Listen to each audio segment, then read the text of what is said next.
Digital India के बारे में हम सब ने सुना है, सुना ही नहीं, हम आधार, डिजी यात्रा ऐप और यूपीआई के माध्यम से डिजिटल इंडिया का अनुभव प्रतिदिन करते हैं। हम ये भी जानते हैं कि आने वाले समय में डिजिटल इंडिया का प्रभाव और बढ़ेगा और हर घर तक पहुंचेगा। और डिजिटल इंडिया को बनाने और बढ़ाने में जो भारत की सबसे बड़ी कंपनीज जुटी हुई हैं, कैसे किया जाए इन कंपनीज की ग्रोथ में इन्वेस्ट और कैसे पोर्टफोलियो को दिया जाए डिजिटल इंडिया का ग्रोथ रेट।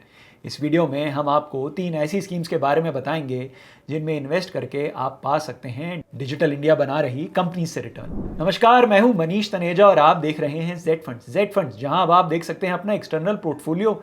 जी हां, कहीं से भी कभी भी की हो आपने म्यूचुअल फंड इन्वेस्टमेंट्स, इन सारी इन्वेस्टमेंट्स को आप देख सकते हैं एक ही ऐप पे। कौन सी ऐप पे? जेड फंड्स ऐप पे। तो आज ही जेड फंड्स ऐप डाउनलोड करें, बात करें अपने जेड फंड एक्सपर्ट से और जानें जेड फंड्स के एक्सटर्नल पोर्टफोलियो फीचर के बारे में। सबसे पहले बात करते हैं टाटा डिजिटल फंड। इस फंड का 12,000 करोड़ का AUM है और फंड का पोर्टफोलियो लार्ज कैप स्टॉक्स की तरफ स्क्यूड है। पोर्टफोलियो का 71.75% लार्ज कैप स्टॉक्स में ही इन्वेस्टेड है। इस फंड की टॉप होल्डिंग्स हैं Infosys, TCS, tech Mahindra, HCL technologies और LTI माइंडट्री लिमिटेड। इस फंड ने पिछले 1 साल में अपने इन्वेस्टर्स को 46.56% का रिटर्न दिया है, पिछले 3 सालों में 11.29% का सालाना रिटर्न दिया है और पिछले 5 सालों में 29.16% का सालाना रिटर्न दिया है। क्या फंड मैनेजमेंट प्रोसेस फॉलो कर रहे हैं fund managers? Fund managers IT sector की ऐसी कंपनीज में इन्वेस्ट कर रहे हैं जो डिजिटल प्लेटफॉर्म्स बनाने में लगी हुई हैं और साथ में फंड मैनेजर्स सही वैल्यूएशन पे उपलब्ध कंपनीज को और डिविडेंड पेइंग कंपनीज को आइडेंटिफाई करते हैं और फिर उसमें इन्वेस्ट करते हैं। डिजिटल इंडिया में पार्टिसिपेट करने के लिए हमारा दूसरा फंड है बिरला म्यूचुअल फंड का डिजिटल इंडिया फंड। इस फंड का AUM है लगभग 5,000 करोड़। इस फंड ने पिछले 1 साल में अपने इन्वेस्टर्स को 33.98% का रिटर्न दिया है, पिछले 3 सालों में अपने इन्वेस्टर्स को 10.46% का सालाना रिटर्न दिया है और पिछले 5 सालों में इस फंड ने अपने इन्वेस्टर्स को 28.54% का सालाना रिटर्न दिया है। इस फंड की टॉप 5 होल्डिंग्स हैं Infosys limited, TCS, Bharti Airtel limited, LTI Mindtree और टेक महिंद्रा।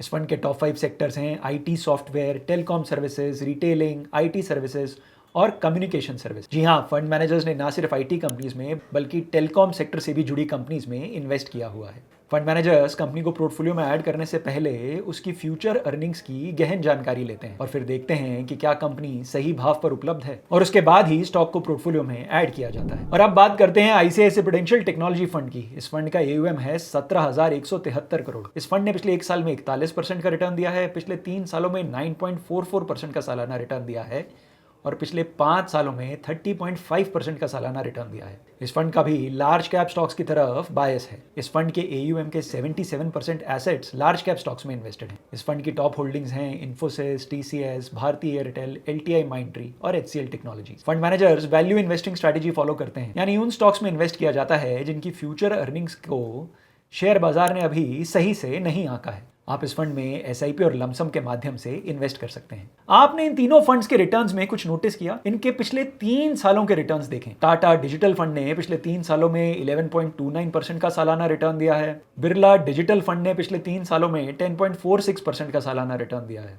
और ICICI प्रूडेंशियल टेक्नोलॉजी फंड ने पिछले 3 सालों में 9.44% का सालाना रिटर्न दिया है।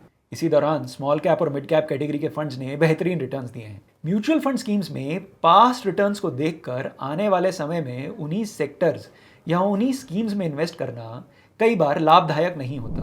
कौन सी स्कीम देगी आने वाले समय में रिटर्न? क्या पिछले 3 सालों के रिटर्न्स देखकर क्या कोई हम ऐसा सेक्टर तो नहीं इग्नोर कर रहे जहां पर आने वाले 3 सालों में बेहतरीन रिटर्न्स मिले? जानने के लिए आज ही जेड फंड्स ऐप डाउनलोड करें और बात करें अपने जेड फंड एक्सपर्ट से। और हाँ, याद रखें, ये डिजिटल इंडिया प्रमोट कर रही कंपनीज के फंड्स थीमेटिक फंड्स हैं, यानी वेरी हाई रिस्क कैटेगरी के फंड्स हैं। इन फंड्स में तभी इन्वेस्ट करें अगर आपका इन्वेस्टमेंट होराइजन 4-5 साल या उससे अधिक है।